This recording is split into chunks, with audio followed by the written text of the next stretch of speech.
67 տարեկանում որդիս ինձ տնից դուրս շպրտեց հուղարկավորության հենց օրը,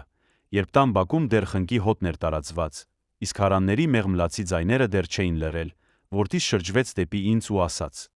«Մամա, լավ կլինի մի քանի օր ուրիշ տեղ մնաս»։ Ես 67 տարեկան էի։ Այն նույն տունը, որը ամուսնուս հետ աղյուս առ աղյուս կառուցել էինք, հիմա ինձ համար օտար էր դարձել։ Փոքր ճամպրուկս հավաքեցի։ Այն նույն ճամպրուկը, որով տարիներ առաջ հարս էի եկել այս տուն, բայց այս անգամ ոչ հարսանիք կար, ոչ նոր հույս, միայն լռություն։ Ամուսինս նոր էր հուղարկավորված։ Դեռ չէի հավատում, որ այլս միջանցքում նրա քայլերի ձայնը չեմ լսելու։ 40 տարի միասին էինք ապրել։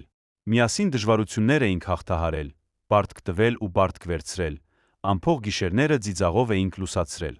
Տունը մեր ընդհանուր հիշողությունն էր։ Բայց որդիս ասում էր տունը պետք է վաճառել։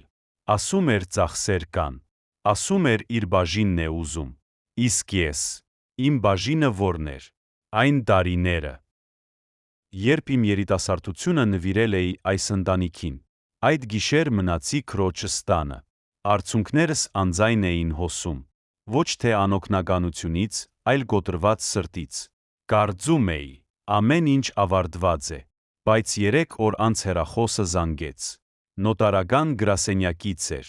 Ասացին ամուսինս պաշտոնական գտակ է թողել։ Դողացող սրտով գնացի։ Փաստաբանը հանգիստ ձայնով ասաց. «Հանգուցյալը ձեզ համար թողել է 50 միլիոն։ Ձեր անունով»։ Ձեռքերս դողացին։ Ամուսինս միշտ քիչ էր խոսում, բայց խորն էր մտածում։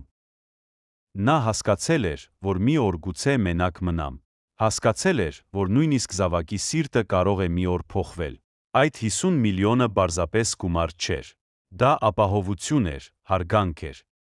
Հիշեցում, որ ես դեռ արժեք ունեմ։ Այդ գումարով փոքրիկ տուն գնեցի։ Ոչ մեծ էր, ոչ շքեղ, բայց ուներ պատուհան դեպի առավոտյան առը։ Պատուհանի մոտ խորթենիներ դրեցի։ Կյանքս նորից սկսեցի զրոյից, 67 տարեկանում։ Մի քանի ամիս անց որդիս եկավ։ Գլուխը խոնարհ էր։ Հասկացել էր իր սխալը։ Դուռը բացեցի։ Մայր լինելը նշանակում է չկարողանալ հեշտությամբ հրաժարվել։ Բայց այս անգամ արժանապատվությամբ նստեցի նրա դիմաց։ Ասացի տունը կարելի է մարդուց վերցնել, բայց փորձը ոչ։ Իսկ հարգանքը պետք է սովորել։ Նա լաց եղավ։ Ես էլ։ Կյանքը երբեմն ամենադժվար օրերին քեզ համար թաքուն նվեր է պահում։ Ես ամուսնուս հուղարկավորության օրը տուն սկորցրի, բայց ինքս ինձ նորից գտա։